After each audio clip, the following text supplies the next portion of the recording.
એકદમ અલગ રીતે કાઠિયાવાડી ગુવાર બટેકાનું શાક બનાવીએ। સૌથી પહેલાં નોનસ્ટિક પેનમાં 2 મોટી ચમચી તેલ ઉમેરીએ।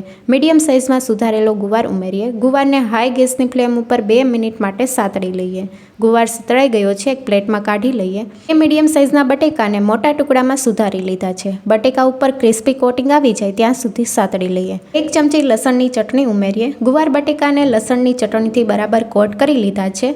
શાકમાં ઉમેરવાની મસાલા પેસ્ટ બનાવી લઈએ। વાટકામાં 1/4 કપ પાણી ઉમેર્યું છે। મસાલામાં હળદર પાવડર, લાલ મરચું પાવડર સાથે ધાણા જીરું પાવડર અને 1 નાની ચમચી ગરમ મસાલા પાવડર ઉમેરીને બરાબર મિક્સ કરી લઈએ।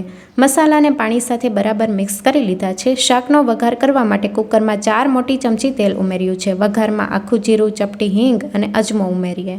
બરાબર કકડી ગયું છે। હવે તૈયાર કરેલી મસાલા પેસ્ટ ઉમેરીએ। મસાલાને ધીમા ગેસ ઉપર 1 મિનિટ માટે સાતળી લઈએ। મસાલા કૂક થઈ ગયા છે। 1 ટમેટાને ખમણીને ઉમેરીએ। ટમેટા જલ્દી કૂક થઈ જાય તે માટે સ્વાદ પ્રમાણે મીઠું ઉમેરીને બરાબર મિક્સ કરી લઈએ। ગ્રેવીને થિકનેસ આપવા માટે 2 મોટી ચમચી ગાંઠિયાને ક્રશ કરીને ઉમેર્યા છે। બરાબર મિક્સ કરી લઈએ। લસણની ચટણીથી કોટ કરેલા ગુવાર બટેકા ઉમેરીએ। ગુવાર બટેકાને પણ 1 થી 1.5 મિનિટ માટે સાતળી લઈએ જેથી લસણની કચાશ વહી જાય।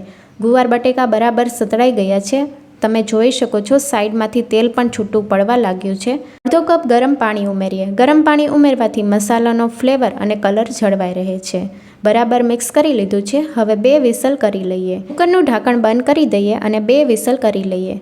2 વિસલ થઈ ગઈ છે અને ગુવારને ચેક કરી લઈએ। ગુવાર બરાબર કૂક થઈ ગયો છે। ગુવાર બટેકાનું શાક રેડી છે।